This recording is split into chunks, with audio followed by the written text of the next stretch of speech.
ISO, keep it low. Oh!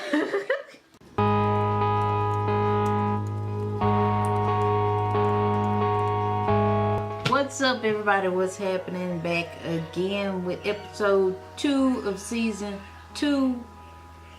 You know how we do. Okay, I'm done. Anywho, it is, what day is it? It's August 28th, 2017. That's a shame that you don't know. Today we're going to be talking about camera settings for photography. Why are we talking about camera settings for photography? Because I just keep seeing a lot of bad photography and I want to see it right. Did that make sense? Yeah, it makes sense. There's a difference in camera settings for videography versus photography. There's also a difference in camera settings for portrait photography and, let's say, landscape photography. So photography settings can be scary, but we're gonna take it step by step. Here we go. There's three main things that you need to be concerned about when we're looking at camera settings for photography. First of all, let's talk about shooting in automatic mode. That right there is Kylie being Kylie. Let's talk about shooting in automatic mode. Don't do it. Never do it. Never again in your life shoot in automatic mode. I used to have a professor that said, don't work for the camera, make the camera work for you. So we're gonna put that camera in the M mode, okay? Manual. I know manual is like, oh my God, manual, man, I gotta do everything by myself. No. So the three main things we're gonna talk about: ISO, aperture, and shutter speed, but not in that order. First of all, we're gonna talk about shutter speed.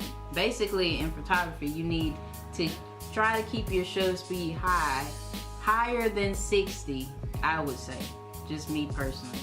I like to keep my shutter speed higher than 60 because once you get below 60, you start to introduce blur into your photos. Or you have to have somebody that's sitting really, really still like this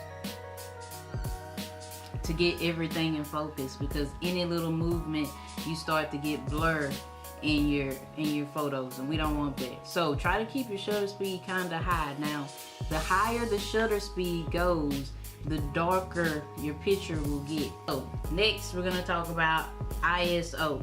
ISO is the sensitivity of your sensor, your camera sensor. So basically all you need to know is the higher the ISO, the more light you're going to be letting into your sensor. Some cameras, like entry-level DSLRs, which I'm shooting this on right now, you can't take it too high because then it starts to look really grainy and noisy. So you don't want that extra noise in your picture.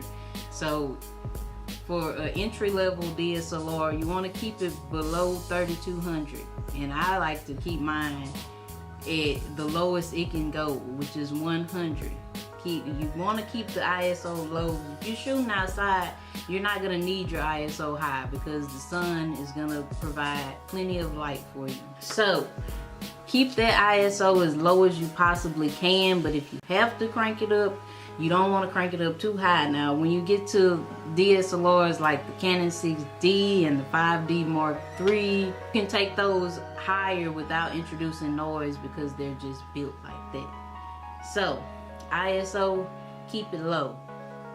They rhymed. Last but certainly not least, something that every photographer looks at when they're buying a lens is aperture. Aperture is the little number on your lens that, okay, let me try to show you real quick. See these numbers right in here? 3.5 is where the aperture on this kit lens starts, and it goes to 5.6, which for photography is terrible.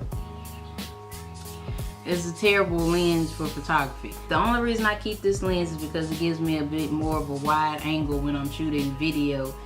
But for photography, You don't want to have a limited range of your aperture. You want it to start low to go all the way to f/22, okay? Because the lower the aperture, or as photographers would say, the faster the aperture, wider the hole so light can go into the camera.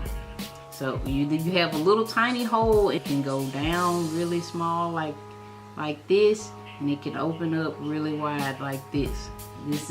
And so on this lens, it has a limited range, but you want to be able to go from a really low number to a really fast number. The best way to do this is to get a prime lens. Now what a prime lens is a lens that doesn't zoom. So if you want to zoom, you got to use your feet and walk closer to the subject or further away if you want to zoom out. That's what a prime lens is. It's not a 24 to 70, it's just 24. And if you want closer than 24, you got to walk up on it. The wider the hole, the lower the number. So if you have a 50 mil f1.8, 1.8 is going to be like a big hole like this. And then if you want to go down to f22, the bigger the number, the smaller the hole. That's all you need to know about aperture. But you want to keep it open pretty wide with photography, because that allows you to get more light in, but it also affects your depth of field. So once you open the hole up really wide, you get a shallow depth of field, which means things closer to the camera might be in focus and things in the background will be out of focus. A lot of photographers like that because you get background blur. When I'm shooting natural light portraits, I try to keep my aperture at f4.5 to 5.6 because this allows me to get a sharp image. And now I'm going to take y'all behind the camera so we can actually look at these settings. Okay guys, so if I'm outdoors doing a natural light photo shoot, the first place I'm going to start is turning down my ISO. Right now the camera is set up for video. All of these settings are for what I would do if I was indoors shooting video like I am right now. But for outdoors during the daytime, we want to turn the ISO down to 100.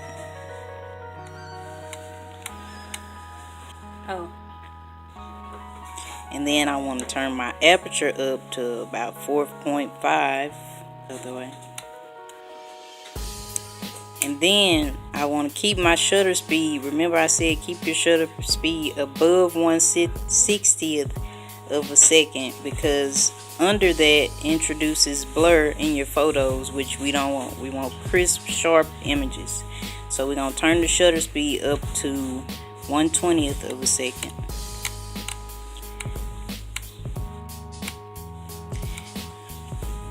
Okay, and typically I would take you guys outside, but it's like 9 o'clock at night, so these settings wouldn't work. But to find out if your image is properly exposed or not, all you have to do is click your shutter button halfway down, and this little meter right here will let you know what you need to know. We have an arrow in the corner, which means that it's way underexposed. All of this is negative, which means it's underexposed. So you want it to get right in the middle right here. So basically guys, when you're outdoors, all you have to do is press your shutter down halfway, and this meter will tell you whether or not your image is properly exposed. And if it's not, you just adjust these 3 settings accordingly to get it there. Remember, the lower your f-stop or aperture, the more light will be let into the camera. And the lower your shutter speed, the more light will be let into the camera. But you don't want to drop below 1/60th of a second. And the higher your ISO, the more light will be let into the camera. But you don't want to crank it up past 1600, because then you start to introduce noise or grain into your images. So yeah guys, those are the 3 main things to know when you're shooting your camera settings for photography. Remember to look at the aperture, ISO, and your shutter speed. Keep your ISO low, keep your aperture mid-range, and keep your shutter speed high.